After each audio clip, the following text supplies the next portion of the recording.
Hey folks, welcome back to part 5 of the college application process for rising seniors and anyone else who wants to know, like moms and dads and rising juniors and aunts and uncles and whoever else that is a support to a high school student getting ready to start the process of going to college. So part 5 of our series here is about testing. Specifically about the SAT, but I also want to throw a few comments in there about AP testing as well, and taking AP classes as preparation for college. So let's kind of get started. What I'm going to do is I'm going to take us out of the PowerPoint presentation, and we're going to spend some time looking here at the College Board website. If you log into collegeboard.org, you're going to get to a page that looks like this. And if you don't have a College Board account, you absolutely must sign up for one right now, especially in this era of COVID-19. You might be a little bit more on your own when it comes to taking the SAT. As the rising seniors, the juniors of this past school year know, you were supposed to take a school day administration of the SAT back in April, but because we went to remote learning, you were unable to take advantage of that opportunity. Some of you were fortunate enough to have taken the SAT in March and already have that under your belt, but the vast majority of you probably have not taken an SAT test, and we'll be looking forward to options next fall to be able to take that test. So I would certainly sign up for a College Board account if you have not already. This is where you would register for a test.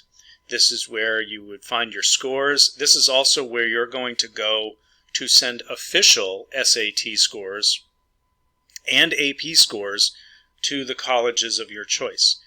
Also, if you plan to attend any highly selective schools, private schools, then you are also probably going to have to fill out a financial aid form called the CSS profile. That form is run through the College Board, and you need a College Board account to do that. So every senior who has any interest of going to college must have a College Board account. So get one. If you don't have one, sign up for it. If you have one and you've forgotten passwords, honestly, I'm going to tell you good luck with that because the only way to reset a password or to get access to your College Board account, if you have a mix-up in your password or anything like that, is for you to actually pick up the telephone and call College Board yourself. You can find that number right on this website as well. It's nothing that your counselor can do for you. You have to do it because it's your private information. With that said, let's move right into talking about the role of the SAT test in college admissions. The first thing I'd like to do is use Boston University as an example. If you look up BU, and because it's a school that you're interested in, you want to go to Boston to go to college, pretty exciting town to be in, and you know that Boston University is one of the most selective colleges. It's got a 19% acceptance rate, and so it's pretty hard to get into. And one of the indicators that would show that is the SAT scores for their student body. So the last cohort of students to matriculate into Boston University, that means they actually applied, got accepted, and attended. This little chart here on the College Board website shows us a range of scores for the SAT that is typical for the student body at Boston University. So you have the reading and writing section of the test, you have the math section of the test, and then you have the overall score. The best score you can get on an SAT is 1600 with an 800 in each of the two categories. So what you can see is that this is a target of between 1340 and 1510. What that means is the middle 50% of their students fall into that range. That also means that 25% are lower and 25% are higher than that. So with the score only going up to 1600, the fact that 25% of the student body at Boston University got a 1520 to a 1600, that means they're a pretty strong academic bunch of students, and 75% of their student body got a 1340 or better. So that kind of gives you an idea on a range, a target to shoot for your SAT scores. Now, if you've gone to Bangor High School for all 3 years of high school and you took your PSAT 8-9 as a freshman and then the PSAT again as a sophomore and junior, you've got a little bit of insight into how you will do on the SAT test. A few things to remember about the SAT is that if you have completed Algebra 2, or even better, if you have completed Trig or Pre-Calculus, you've got the math background to do very, very well on the test.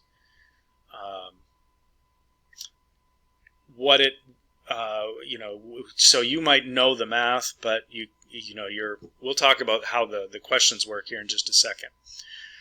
So you can use the College Board website anyway to use this college search tool to look into individual colleges and see what that range of score is.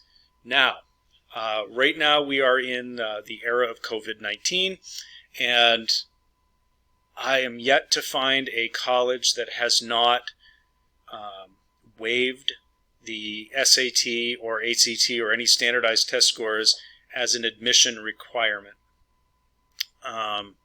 They have virtually all gone test optional.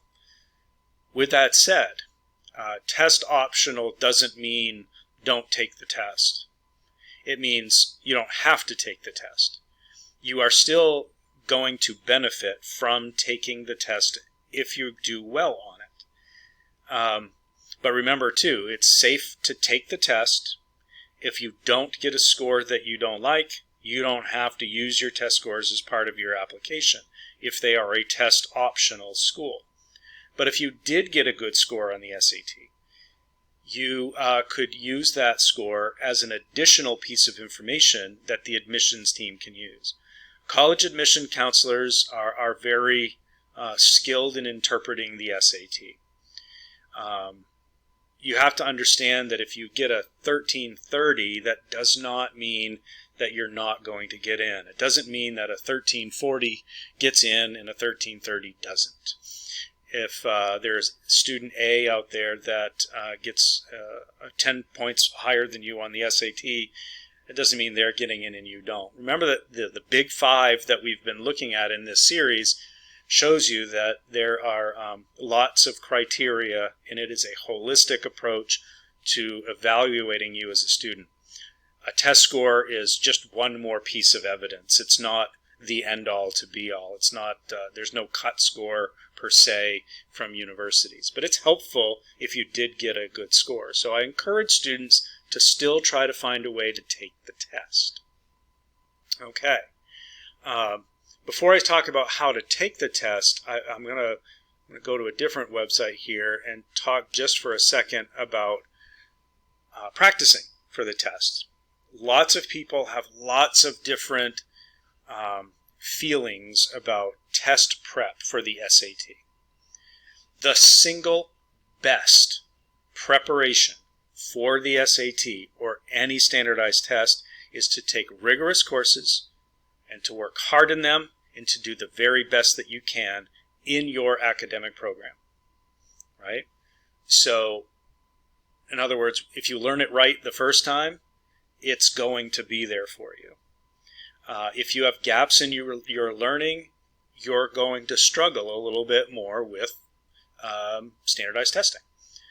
So, do well in your classes in school. Beyond that, you have to look at two things about test prep. One is knowing the material.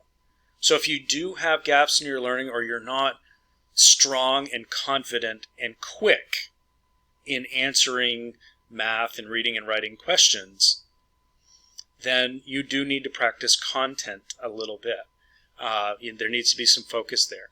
Khan Academy is about as good a place as you can go as any to get content-based practice for the SAT specifically. So the questions are going to be worded the same way as an SAT. The College Board and Khan Academy have cooperated in providing you with this service. It is free, so you should use that.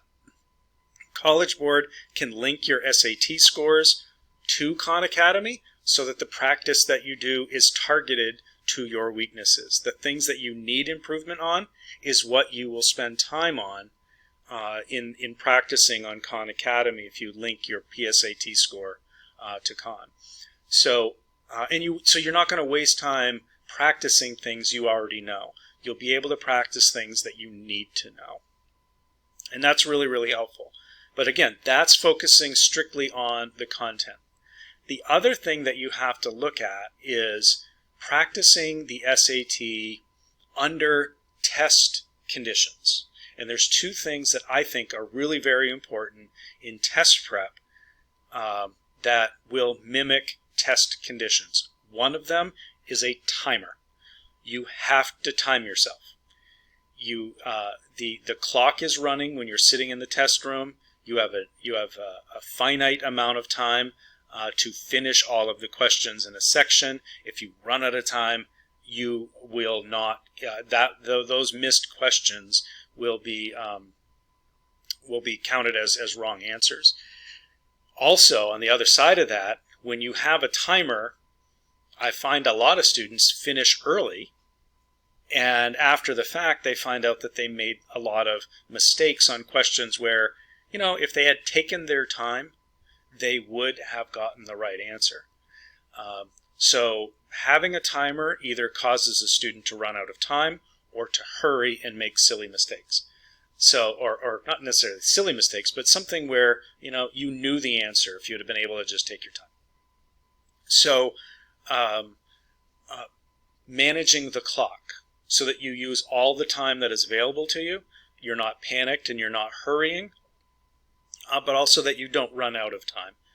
So timing yourself when taking an SAT practice test is really important. It's more than just knowing the answers to the questions. It's being able to process them quickly and efficiently.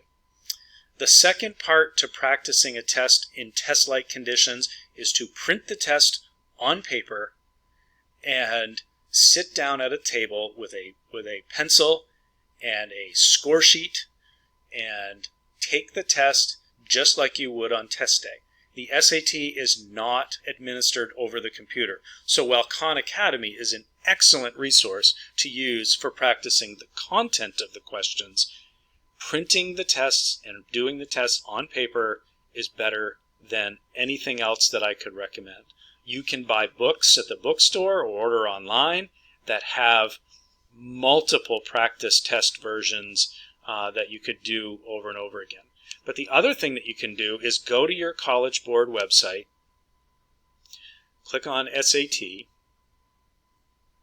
drag down here to where it says practice, and you can do the SAT practice tests. And okay, here they are right here. So you'll find that there are several tests here, 1, 2, 3, 4, 5, 6, 7, 8 of them. You can download them, and then you can print them. And certainly if you're having difficulty printing because the test is lengthy, if you're going to run out of paper and ink on your home printer, let us know, and maybe we can help you print those out, and so that you don't use up all of your resources at home. but there's an answer sheet that you can print, so you actually have to bubble in the answers, and then there's a scoring guide, so after you're done taking the test, you can find out what you got for a score. Now this will give you an idea. Remember, you're keeping a timer while you're doing this, so you're timing yourself, you're using paper and pencil, you're transferring an answer from a score booklet to an answer sheet. You're having to do all of the steps that you would have to do on test day. So that's really, really the best way, I think, to practice. So then when it comes to actually getting ready to take the test, when do you take it? How many times do you take it? Those are some of the big questions. The next, we're filming this on July 1st, 2020, so the next test date is August 29th, providing COVID-19 social distancing restrictions don't change between now and then. That's the next test date. You have to register for that test by July 31st, so you have 1 month from this moment that I'm speaking to sign up for that test. There is a test on September 26th, October 3rd, November 7th, and December 5th. And you'll notice that the registration deadline is about exactly a month prior to the test. You can do a late registration, but there's an extra fee for that. If you need a fee waiver, if you qualify for free or reduced lunch at school, you qualify for an SAT fee waiver. Contact your guidance counselor to get a code that you can enter when you register for the test so that you don't have to pay for the test. Now, there is also a September 23rd school day administration, and we don't have, I wish by the time recording this I could tell you that we were going to use that day or not. We don't know the answer to that question yet. So, all of these are Saturday mornings. Bangor High School is a test site, so you'll be able to come to a familiar place to actually sit down and take the test. To register for the test online, you will need to upload a photo of you with a blank white background, with no hat or anything like that, just a clear picture of your face, because your picture must be part of your admission ticket to come in and take the test, to make sure you are who you say you are. Okay? So you have to be prepared to do that when you sign up for the test. I recommend that the August or September or October test dates are the ones you aim for. If you're a fall sport athlete, remember these are Saturday mornings, you might find yourself in conflict with a sporting event, so be looking out for that. If you register for the August test, you will have your scores back well in time to retake the test on November 7th, and by knowing how you had done. You can take the test as many times as you want, and there is evidence that taking a test a second or third time can help improve your score.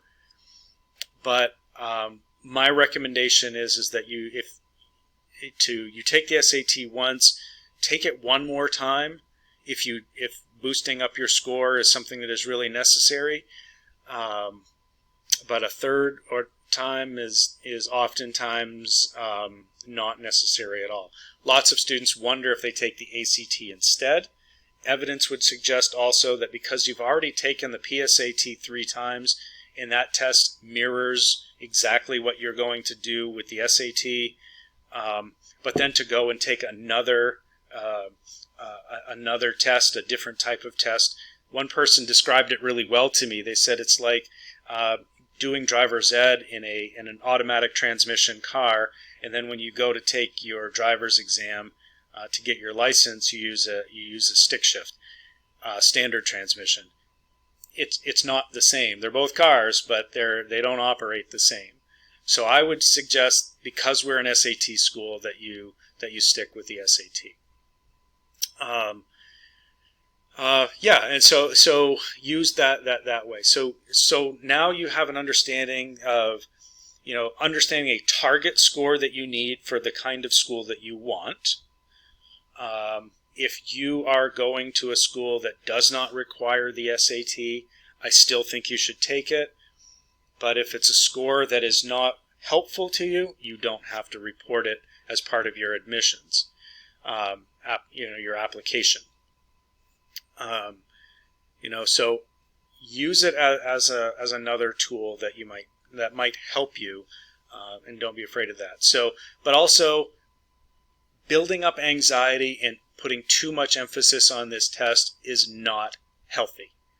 So please, if you're scoring on your PSATs in the 1100s and you're trying to push yourself to get a 1500 on the SAT, that's unlikely to happen. And you have to be okay with that. Is it impossible? No, but it's extremely rare to boost your score 300 or 400 points and get into the 99th or 98th percentile nationally on this test. So make sure that your expectations meet your experience. If you're trying to take the SAT and you haven't taken Algebra 2 already, you're going to have a hard time with the test. Your score is not going to be in the 1500s. But that's okay. That is not something that says anything about your intelligence or your ability or your future performance. It has more to do with your current experience, right? If you haven't been in an Algebra 2 class, how are you expected to know Algebra 2 when you take it on the SAT? So always keep that test in perspective.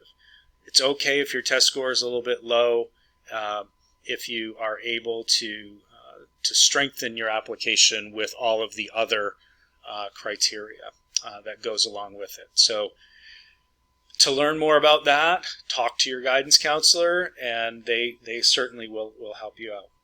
Just a quick note about AP exams. AP exams are extremely helpful in admissions, and I want to emphasize that.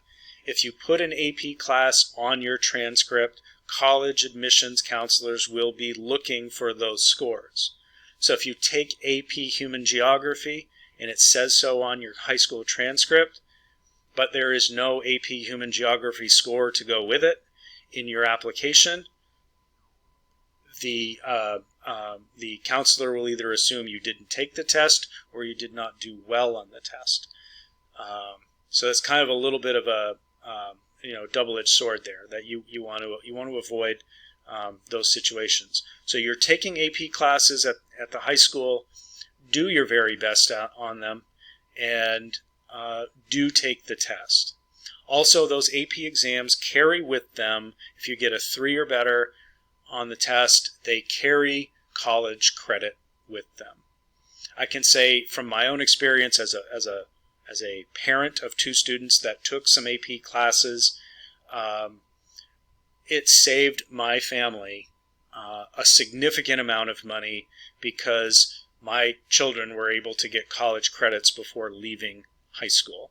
So use AP to help you with achieving college credits early, but also for beefing up the profile of your application.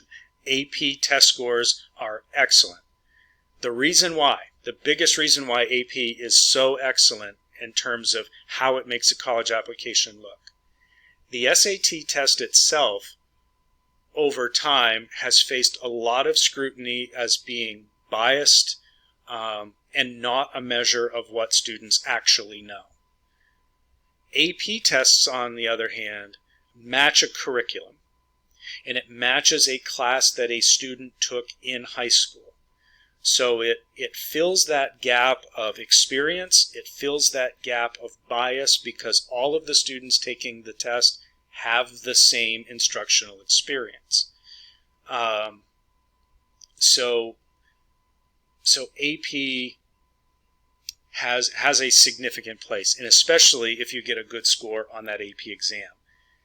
It takes away the opportunity of college admissions to say, well, what if the student got an A in that class and it's just because the teacher graded really easily?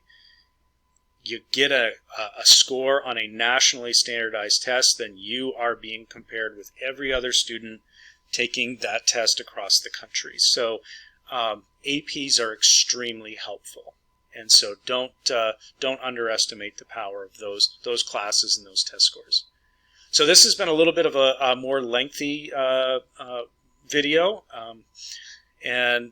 but tests are complicated, and there's a lot of misinformation out there. If you have a question regarding the AP or SAT tests for college, please contact your high school counselor. The last thing that I'm going to mention is SAT-2 subject tests. SAT-2 subject tests are content specific, so they're very similar to AP tests. They're a little bit shorter. My recommendation is to not bother taking, and don't even worry about SAT-2s unless you are applying to a college that specifically requires them. If a college application does not require the SAT-2 subject test, in my opinion, they are a waste of your time. Now, what schools require SAT-2s? A small handful of your most highly selective schools. An Ivy League school, for example, may require the SAT-2 subject tests in specific content areas that you get to choose. It could be history, chemistry, biology, English literature, a foreign language, whatever.